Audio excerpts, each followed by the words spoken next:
Hello and welcome back for another review. We got a big review today. I'm here, of course, with Trent.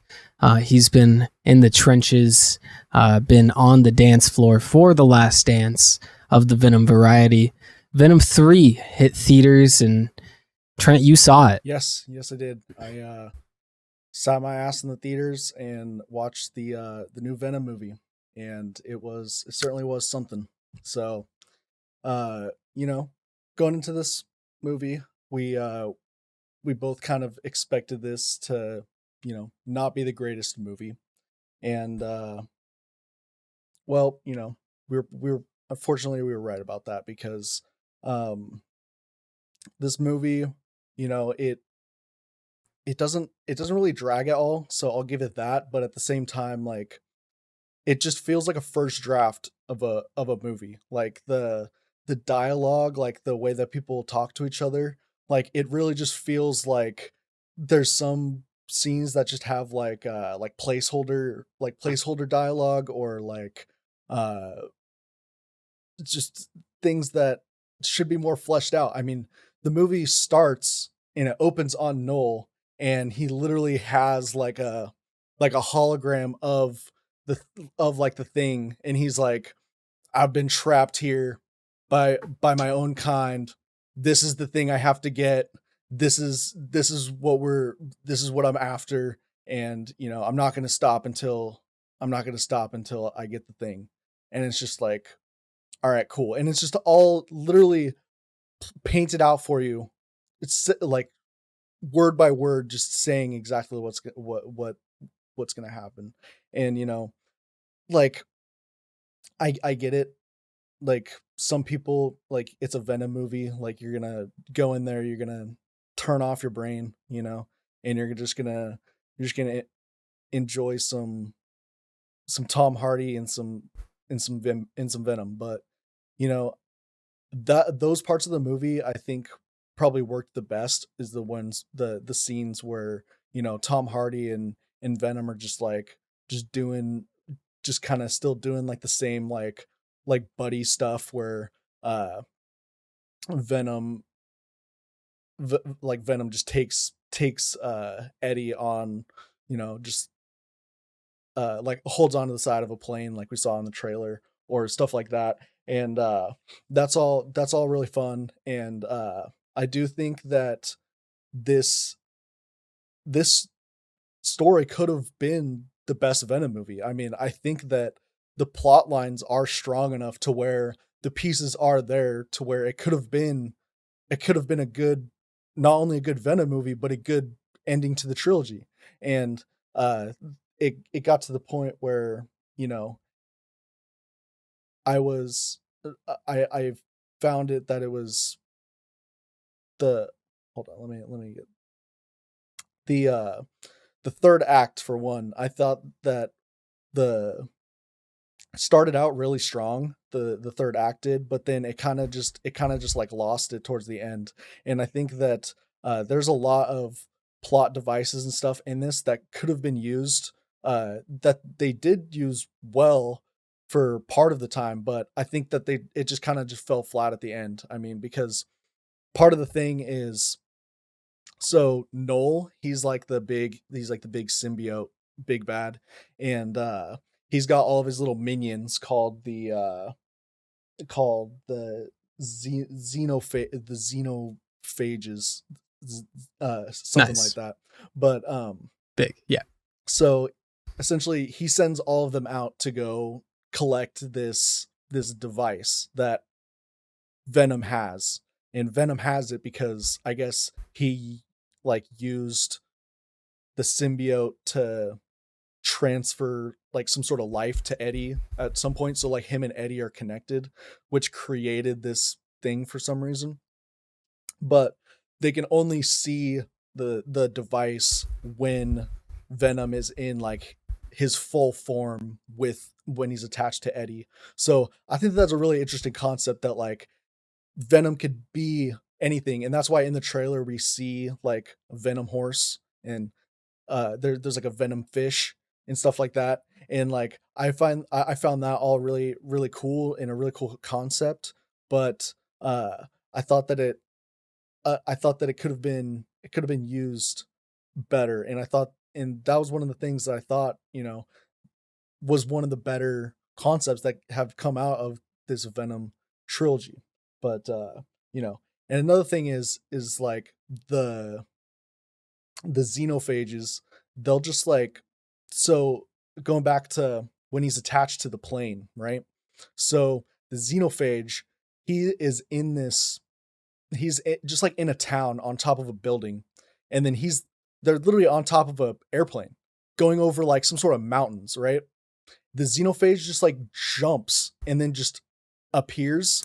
It just appears like in the, like right below the plane, like out of the clouds, and just jumps on top of the plane. And like they end up fighting. But then later in the movie, like Eddie's on like a motorbike, and there's 3 of them chasing him, and they can't catch him. So it's just like, it's just, writing is just kind of just all over the place. But I did find it pretty much a pretty enjoyable time.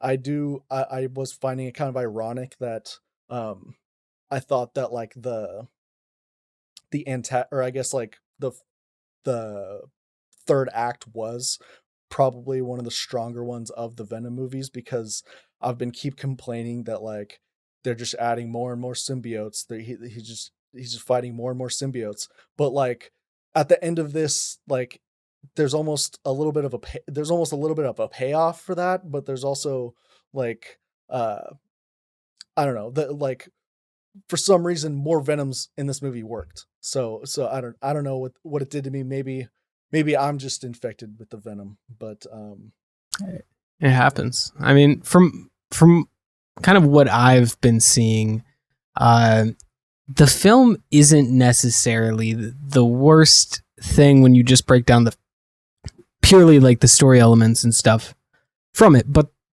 it's kind of a constant issue that Sony has where they just can't get out of their own way.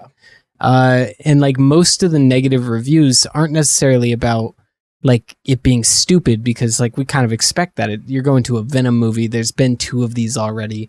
The people going to these movies aren't expecting anything groundbreaking, but Sony just refusing to get out of their way with setting up franchises. Yeah. Like, why do they think that they need to set up stuff? I will never understand this. Why are they so set on the fact that like, oh, we have to set something up? Like Venom is your most profitable thing you've done by yourself in terms of like a live action like film. And there was no setup. You just made Venom. You could just make movies without setting them up in previous movies.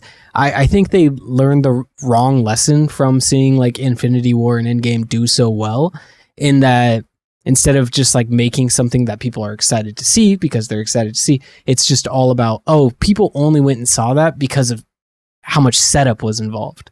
And they're so fixated on setting things up. Yeah. 100%. And that's definitely what got in the way with this. I mean, because, all the marketing in this movie seemed to point towards that this was going to be like the ending of this trilogy, at least. And then I felt like the parts of this movie that didn't work were the parts that were trying to like somehow set up a future of something that was like being advertised as like the last movie of a trilogy. So I found that kind of weird. And then just like Noel himself, like just looked like a Baldur's Gate cutscene if you had the graphics all the way on low.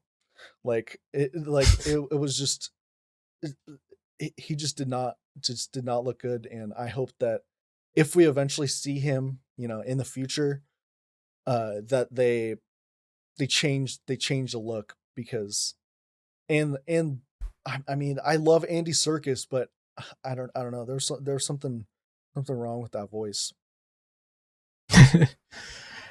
Well, I mean, like we said, it's about what we expected here. I'm going to kind of just go through some of these critic reviews. Now, if you guys don't know, I will say it every time we reference Rotten Tomato reviews.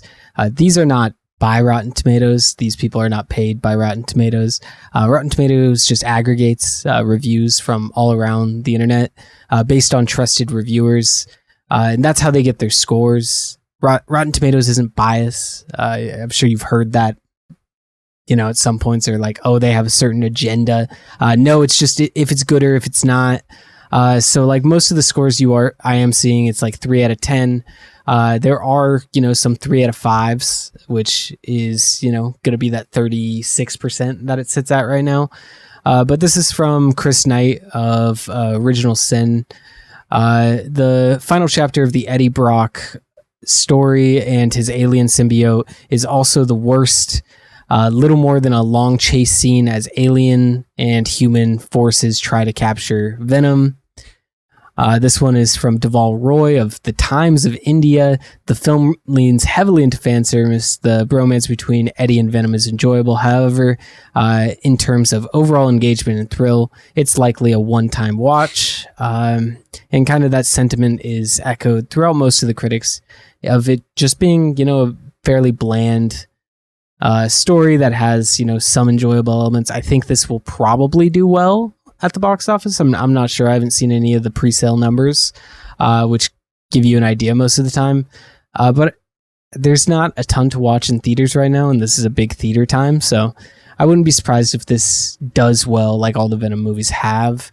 And I'm really interested in what they're going to do next over at Sony Pictures, because you brought this to my attention. They have not performed well critically at all. No. It's not a matter of opinion. It's just Venom Let There Be Carnage. Wasn't that the highest rated Sony Marvel project?